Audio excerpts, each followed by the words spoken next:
அன்பார்ந்த எனதருமை யூடியூப் நேயர்களுக்கு வணக்கம். காசி ஜாதக ரகசியம் ஏற்கனவே இந்த வீடியோ நம்ம போட்டிருக்கோம். திரும்ப ஒரு சப்ஸ்டியூட்டாக சில சப்ஜெக்ட் கிடைக்கும்போது அதை கொஞ்சம் ரெஃப்ரெஷ் பண்ணி புதிதாக போட்டோம்னா எல்லாரும் புரிந்து கொள்வாங்க. அதற்காக இந்த பதிவு. பழையவங்க என்ன செய்வீங்க, இதானே அப்படின்னு நினைக்காதீங்க. எப்பயுமே இது ஒரு நடைமுறை ஜோதிடம் என்பது ஒரு தியரிக்கலாக நான் இன்னைக்கு வரைக்கும் பேசினதே கிடையாது. தியரிக்கலாகனா இருக்கிறபடி பேசிட்டு போவோம் அப்படிங்கிறதெல்லாம் கிடையாது. ஒரு வீடியோக்குள்ள பல கருத்துக்களை நான் சொல்லுவேன். அதுதான் எங்களுக்கு அடிப்படையில் நான் அட்வான்ஸ் தமிழ் படித்தால் இந்த தமிழையா அப்படின்னு சொல்லுவாங்க. இவங்க நடத்தும் போது பலவிதமான கதைகளை சொல்லிட்டாங்க. சயின்ஸ்காரன் சயின்ஸ் மட்டும் ஈக்குவேஷன் பண்ணி போகிறோம், மேக்ஸு கெமிஸ்ட்ரி இதெல்லாம் அப்படியே போகும். நீங்கள் சிறப்பு தமிழ் படித்தீர்கள் என்று சொன்னால் கண்டிப்பாக உங்களுக்கு பலவிதமான கருத்துக்களை அந்த தமிழ் சொல்லிக் கொடுக்குற தமிழையா நிறைய சொல்லுவார். அந்த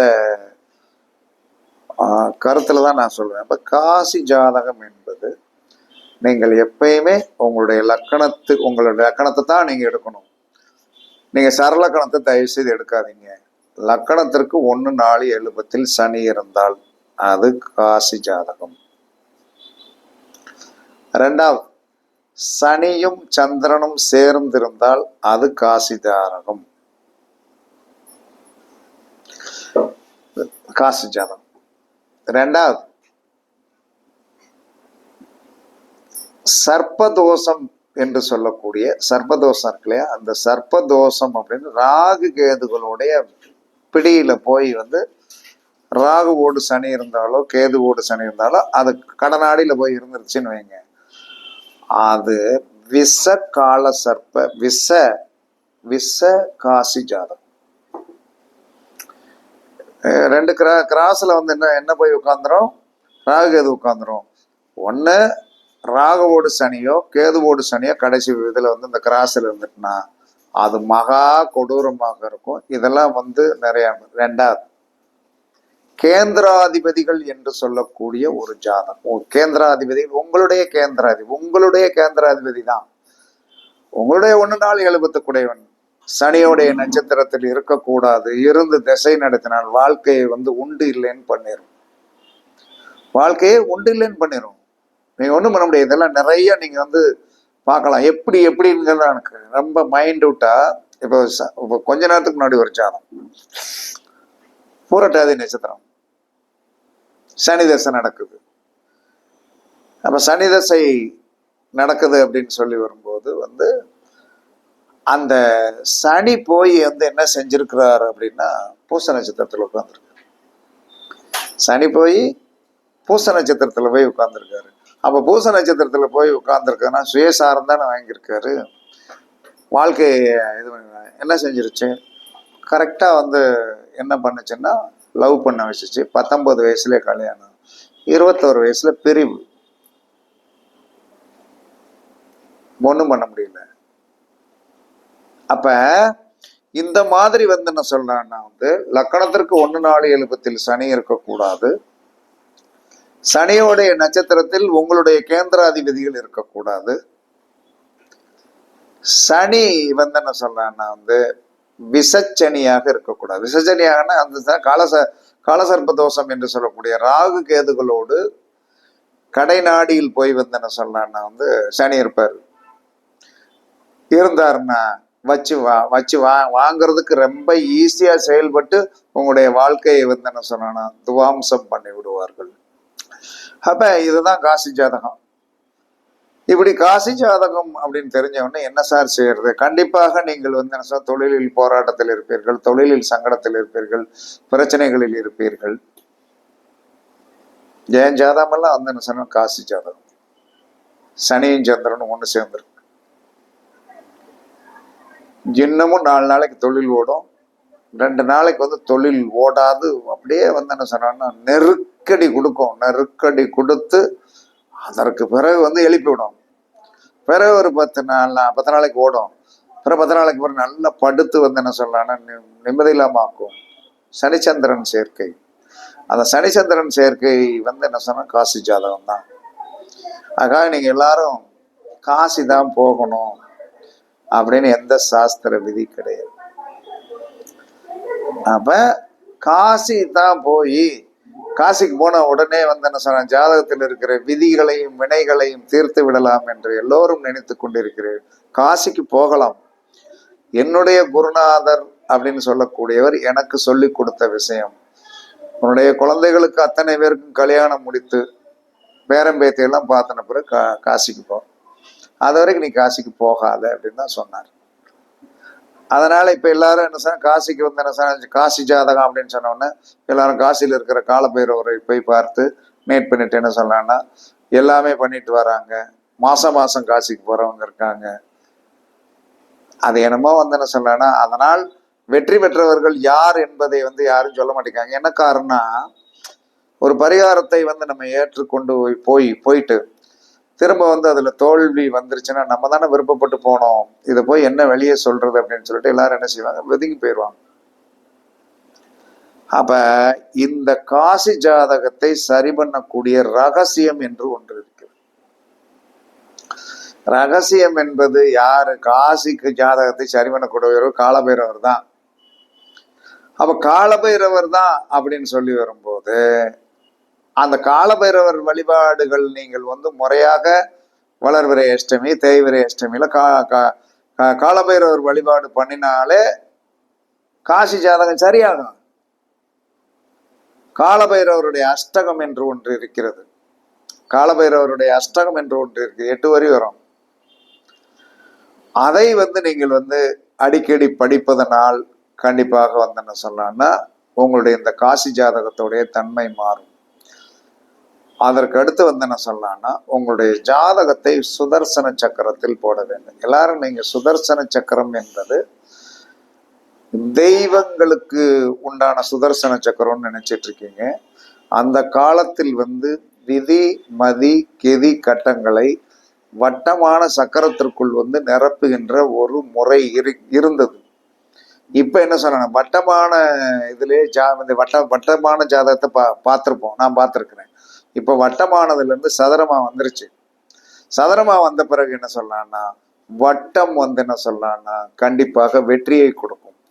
அப்ப உங்களுடைய ஜாதகத்தில் காசி ஜாதகமாக இருந்தால் சுதர்சன சக்கரத்தில் போடணும்.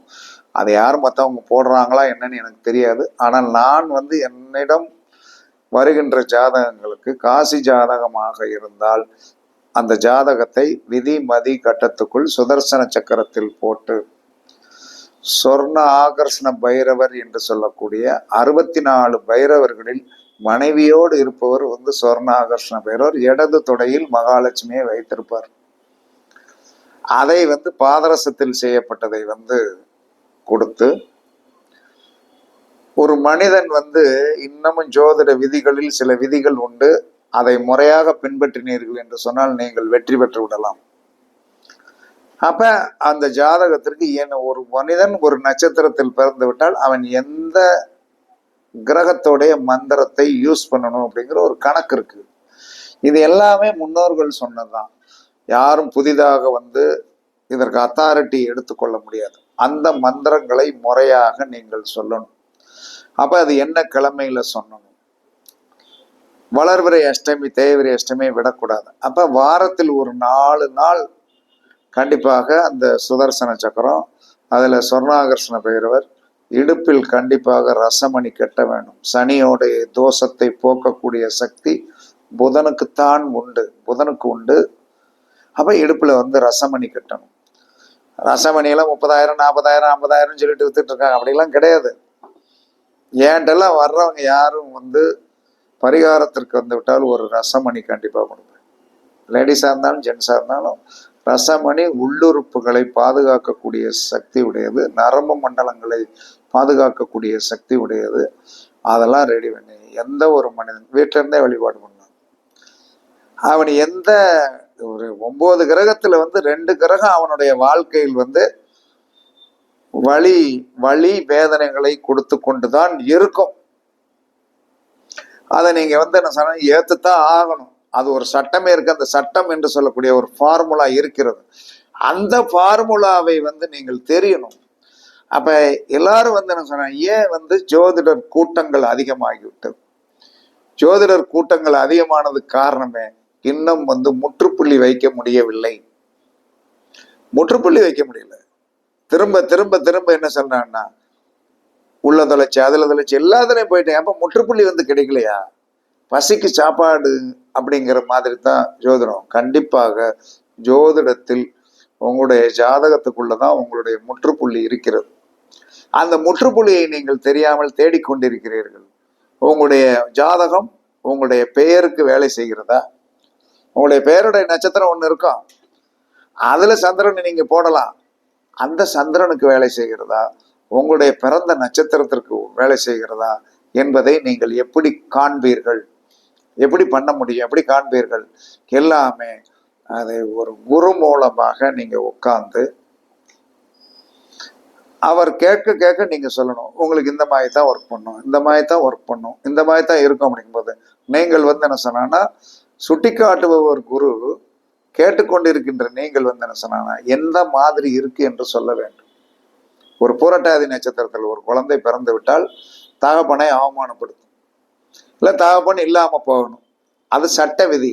அதை சரிபடுத்துவதற்கு என்ன விதி என்பது ஒன்று இருக்கிறது. என்ன விதி என்பது இருக்கிறது. அதை எப்படி சரி பண்ணும்? அது இந்த புரட்டாதி நட்சத்திரம் எந்த ரூபத்தில் போய் வாழ்க்கையை தொலைக்கும் என்பதற்கும் ஒரு விதி இருக்கிறது. அதெல்லாம் விதியெல்லாம் இருக்கிறது. அந்த விதிப்படிதான் இன்று வரைக்கும் நடந்து கொண்டே இருக்கிறது. அதை அதை எப்படி மாத்தணும்னு தெரியணும். அதை மாத்துறது என்ன சொல்லலாம்னா தெரியல.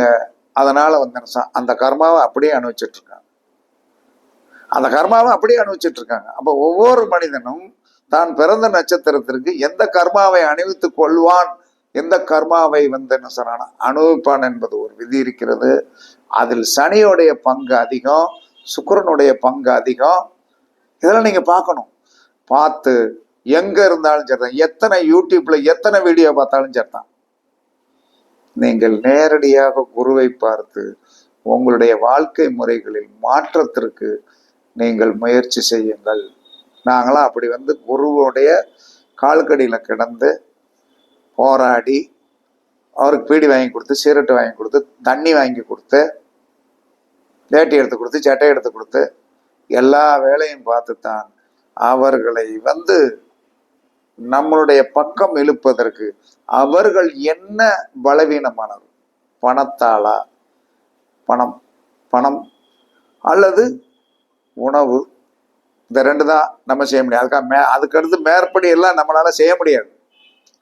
பணத்தை கொடுக்கலாம், நல்ல உணவு கொடுக்கலாம், அதுக்கு மேல அவன் கேட்கறத நம்ம வாங்கி கொடுக்க முடியாது. எந்த குருவா இருந்தாலும் வாங்கி கொடுக்க முடியாது. நம்மளுடைய கேரக்டர் அப்படி இருந்து படித்த ஒரு வித்தை தான் இன்று நன்றாக சோறு போடுகிறது. வந்தவனே ஒரு ஜாதகத்தை எடுத்தவனே உன்னுடைய பிரச்சனை இது, உன்னுடைய சூழ்நிலைகள் இது அப்படின்னு ஜாதகத்தை எடுத்தவனே சொல்ல முடியும். அதற்கு நீங்க நேரம் வரணும். நேரம் வாழ்க்கையில் எங்கு போனாலும் இறைவன் பேச மாட்டான். இறைவன் பேச மாட்டான், மனிதன் பேசுவான். நல்ல குருக்கள் கிடைப்பதற்கு உங்களுடைய ஜாதகத்தில் அனுக்கிரகம் வேண்டும். உங்களுடைய ஜாதகத்தில் அனுக்கிரகம் வேண்டும். அந்த ஜாதகத்தில் அனுக்கிரகம் இருந்தால் நல்ல குரு வருவார். ஒன்று உயிரோடு இருக்கின்றவர் வருவார், அல்லது இறந்த சித்தர்கள் உங்களுக்கு பாடம் புகட்டுவார்கள். இதுல எந்த மாற்று கருத்துமே கிடையாது. அப்படி வேண்டும் என்று சொன்னால் கண்டிப்பாக நீங்கள் என்ன சொல்லலாம், குருவை நாடி வந்துதான் ஆக வேண்டும். காசி ஜாதகத்தை சரி பண்ணுவதற்கு இலகுவான வழி இருக்கிறது. காசிக்கு போய் தான் 50,000 செலவழிக்கணும். மாசம் காசிக்கு போகணும், ஓயாமாரி சுடுகாட்டுக்கு போகணும், ஓயாமாரி சுடுகாட்டுக்கு போகணும் அப்படின்லாம் சொல்லி பண்றாங்க. சுடுகாட்டுக்கு என்ன சொல்றேன்னா சுடுகாட்டுக்கு எதுக்கு போகணும்? போகலாம், போக வேண்டாம்லாம் சொல்ல. ஏன்னா எப்ப பார்த்தாலும் சுடுகாட்டுக்கு தான் போகணும், சுடுகாட்டுக்கு தான் போகணும்ல. நாம் இருந்த இடத்திலிருந்தே வெற்றி வாகை சூடுவதற்கு எங்களுடைய ராகவேந்திர ஜோதிஷ நிவாஸ்ல கண்டிப்பாக அற்புதமான இலகுவாக வழிமுறைகள்லாம் உண்டு. நீங்கள் எல்லோரும் என்ன சொல்லலாம்னா, ஏற்று வந்தீர்கள் என்று சொன்னால் வாழ்க்கையின் கடைசி அந்தத்து வரைக்கும் உங்களுடைய உண்மை, உங்க ஜாதகத்தின் ரகசியம் சொல்லப்படும். நான் சொல்லிடுவேன். சொல்லிட்டு அதுக்கு இவ்வளவுதான், இன்னதான் செலவு, இப்படித்தான், இவ்வளவுதான், இதோட முடிச்சுக்கிடுங்க அப்படின்னு சொல்லிடுவேன். அதனால் காசி ஜாதகத்தினுடைய ரகசியம் என்பது நம்மளுடைய லக்கணத்திற்கு 1, 4, 7, 10 சனி இருப்பதும், சனியோடைய நட்சத்திரங்களில் உங்களுடைய கேந்திராதிபதியில் போய் உட்கார்ந்திருப்பதும், சனி சந்திரன் சேர்க்கை காசி ஜாதகம். அதாவது ராகு கேதுகளுடைய பிடிக்கு உட்பட்ட சனியும் காசி ஜாதகம் என்று கூறி, இதெல்லாம் சரி பண்ணுவதற்கு சாஸ்திரத்தில் வழி இருக்கிறது என்று கூறி பரிசித்து பாருங்கள், வெற்றி பெறுங்கள். எல்லோரும் உங்களுக்கு எந்த குரு பிடிக்கிறதோ அந்த குருவை போய் பாருங்கள், வெற்றி பெறுங்கள் என்று கூறி உங்களிடமிருந்து விடைபெறுவது சிபிபாறை ஜோதிடர் சாதிராகவன் ஜெயபாலாஜி. சுகமே சொல்க, சுகமே சொல்க, வாழ்க வளமுடன், வாழ்க வளமுடன். வணக்கம், வணக்கம், வணக்கம்.